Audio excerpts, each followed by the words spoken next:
Welcome to all. In the previous session, we have discussed about the professional preparation of teachers. We have seen what is a profession and how teaching can be considered as a profession. Welcome back. Normally, we may think that while observing the behavioral patterns of different professionals, don't we feel that professional ethics is important?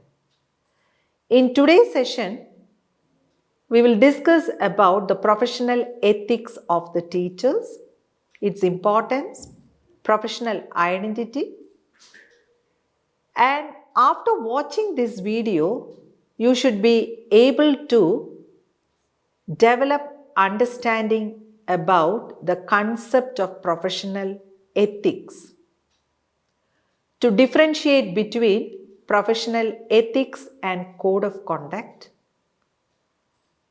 and to develop understanding about the various strategies that is used for developing professional ethics among teachers. Various commissions and committees, they have stressed the importance of professional ethics of teachers.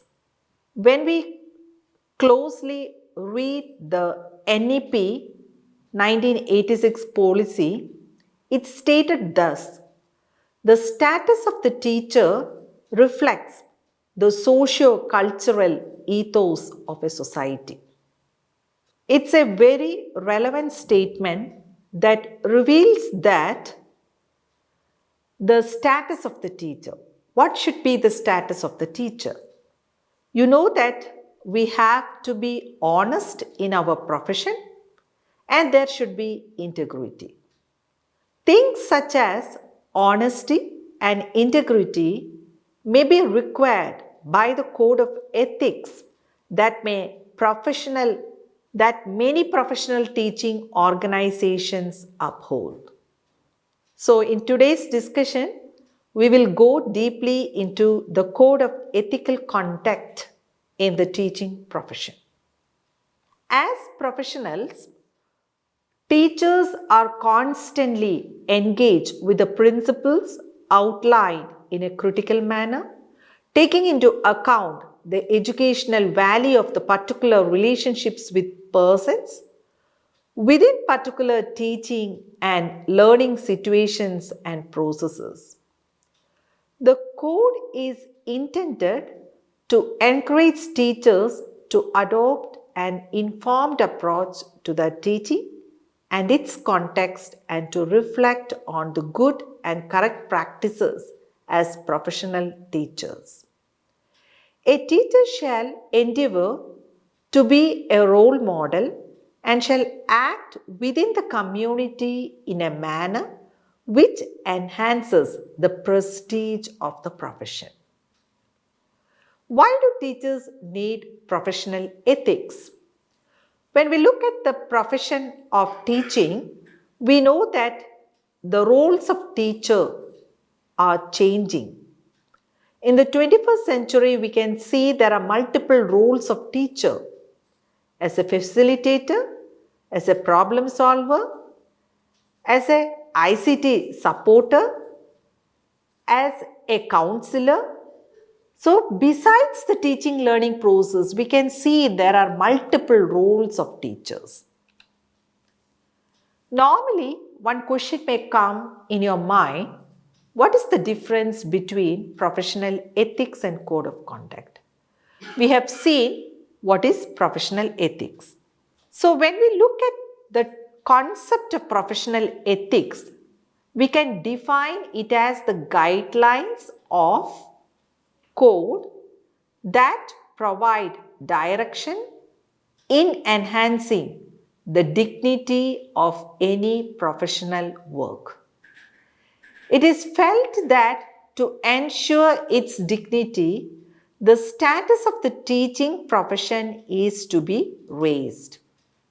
Teachers need to be diligent professionals with knowledge and skill, personal values, ethical and moral values, and commitment towards their work. Being nation builders, they should serve to keep the profession in the highest possible esteem. We term teaching as a noblest profession globally. As it is a noblest profession, there are expectations on the part of different stakeholders about the behavioral pattern of teachers. Hence, it is necessary to follow the professional ethics of teachers. What do we mean by code of conduct? Code of conduct refers to written rules and regulations about how teachers have to behave in various situations. So here we can see that this professional ethics, it guided the principles of teachers, whereas the code of conduct guided the actions of teachers. So when we acquaint or assimilate some kind of principles, it should be reflected in our actions and behaviors. That reflects the code of conduct.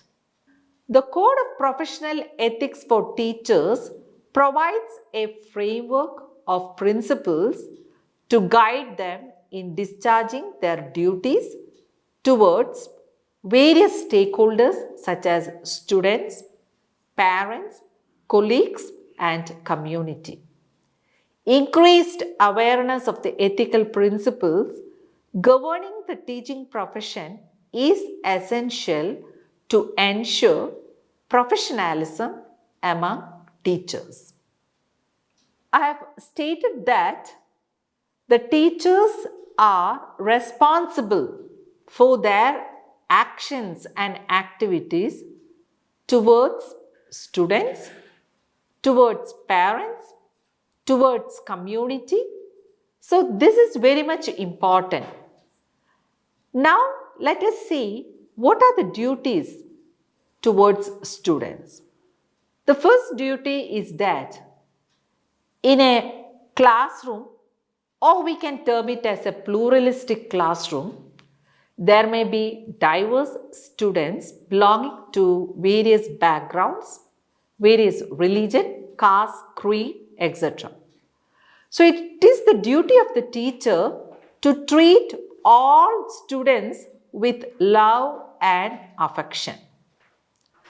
Secondly, when we look at the duty of teachers, we can see that the teacher should facilitate students' physical, social, intellectual, emotional, and moral development.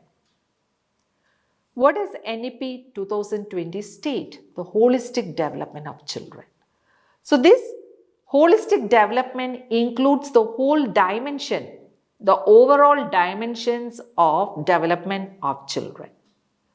Thirdly, the value of being just and impartial to all students, irrespective of their caste, creed, religion, sex, economic status, disability, language, and place of birth.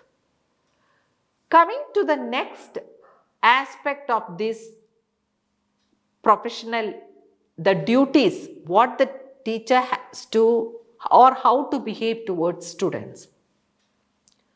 Respect for basic human dignity of the child in all aspects of school life.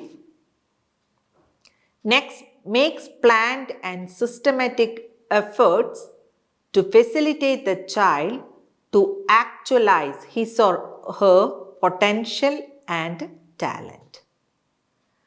Next, transact the curriculum in conformity with the values enshrined in the Constitution of India.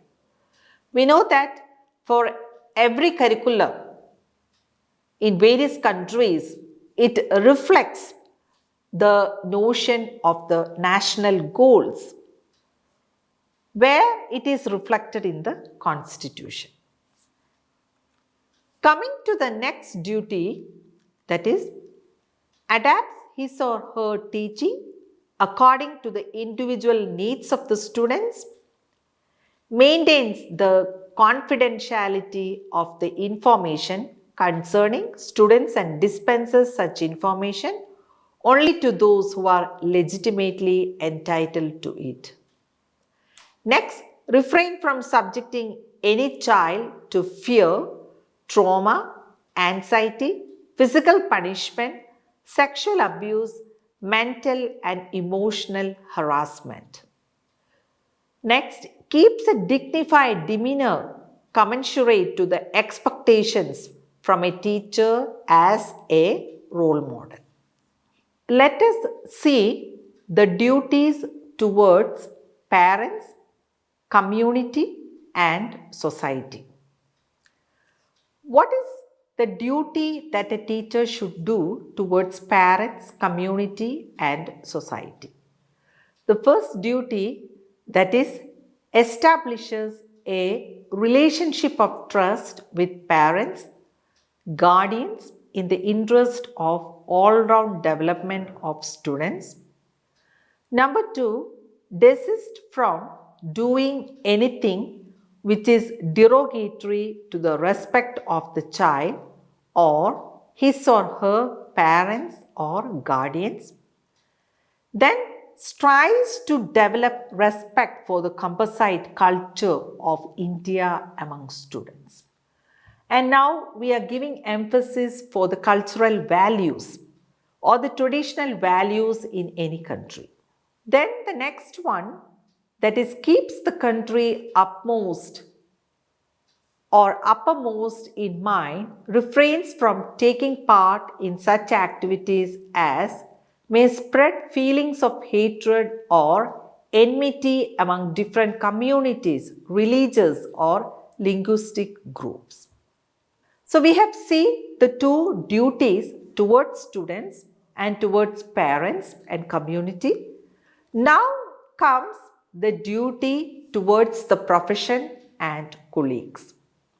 So here the most important duty, it is to strive for his or her continuous professional development, creates a culture that encourages purposeful collaboration and dialogue among colleagues and stakeholders, takes pride in the teaching profession and treats other members of the profession with respect and dignity, and refrains from engaging himself or herself in private tuition or private teaching activity. Then comes the next duty towards the profession, that is, refrains from accepting any gift or favor that might impair or appear to influence professional decisions or actions, refrains from making unsubstantiated allegations against colleagues or higher authorities, avoids making derogatory statements about colleagues, especially in the presence of pupils, teachers, parents, maintains confidentiality of information concerning colleagues and dispenses such information only when authorized to do so. Then we can see that it's essential for the teachers to practice this professional ethics in their profession. For what purpose? This professional ethics and code of conduct helps to maintain self-regulation on the part of teachers. When we look at the observance of the professional code of ethics, what is needed is that I have told you that a self-regulation is important. And this professional ethics and code of conduct is very much useful in creating an inner urge to adhere to the ethical principles listed in the Code of Professional Ethics for teachers. So it is happening internally, whereas these internalized statements or principles is reflected in our actions or behaviors, which we term it as the code of ethics. According to National Council of Teacher Education, NCTE, a teacher should recognize that every child has a fundamental right to education, recognize that every child has an inherent potential and talent, recognize the need to promote the concept of the composite culture of India and a sense of national identity, recognize the need to enhance the self-esteem of teachers, recognize that teachers being an integral part of social milieu, share the needs and aspirations of the people, realizing that the community respect and support for the teachers are dependent on the teachers' professionalism, realizing the need for self-direction and self-discipline among members of the teaching community. Then we can see that this professional ethics, when we practice, another term which is related with that is the professional identity of teachers. We know that every person has got self-identity, but this professional identity and the role of teachers, it's a different matter. Identity is dependent upon and formed within multiple contexts, formed in relationship with others and involves emotions. Teacher identity can be best characterized as an ongoing process, a process of interpreting oneself as a certain kind of person and being recognized as such in a given context. Professional identity should not be confused with role. Identity is the way we make sense of ourselves to ourselves and the image of ourselves that we present to others. The individual constructs his or her identity through the eyes of others. So, from their opinion, that type of identity is developing. The professional identity of a teacher is the result of a long process to construct one's own way of feeling like a teacher. However, it also includes competencies for the daily practice of the profession. In this process, several factors play a key role in configuring the identity one way or the other. Their school experience as students, the possible attraction of teaching, their first modeling in the initial teacher training, and the beginning of their professional practice. Professional identity crisis refers to a situation when the teachers are not able to meet out the emerging trends and demands expected from them as a result of certain educational reforms. We know that through these policies, we have to oblige by adopting the new strategies. For this, when the teachers are not able to meet the demands according to the changing scenario of the teaching learning strategies, there occurs the professional identity crisis. The professional identity is a socially constructed and personally recreated experience with its own meaning, sense, and intentionality. Teachers subjectively experience their work and the conditions of their professional identities. These identities are understood as the space of personal identification, their perceptions of the job, their attitudes towards educational change, their professional trajectory and its projection in the future, their perception of their status and social recognition, and their relationship with the social environment. So we have seen the differences between the professional ethics of teachers and the code of conduct. What are the strategies that we can adopt to address the issues of professional development of teachers? So here we know that the professional ethics and professional code is important as it helps to regulate oneself, and it is reflected in our actions and behaviors. But for this, we need some kind of professional development. What are the strategies? The first one, the strategy that we can adopt for professional development is development of a network among institutions and individuals of various educational departments. Next, organization of workshops for content and pedagogy enrichment. Number 3, developing training capacity for action research projects and ICT applications.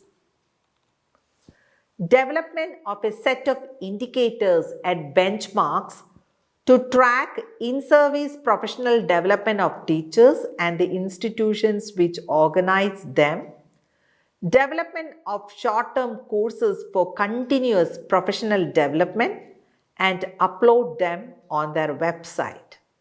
Devise open and distance learning strategies for professional development of the teacher. So when we look at the present pre-service training program, whether this is achieved or not. So this is an important thing that we have to keep in mind. The present training programs, there is a gap between the theory and the practice, and it may not be including all the aspects that leads to the professional development of teachers. So it is an important aspect when we think in terms of improving the actions and behaviors of teachers. Hope that you have understood about the difference between professional ethics of teachers and code of conduct, and what are the duties of teachers towards students, parents and community, and how they have to be committed to their profession.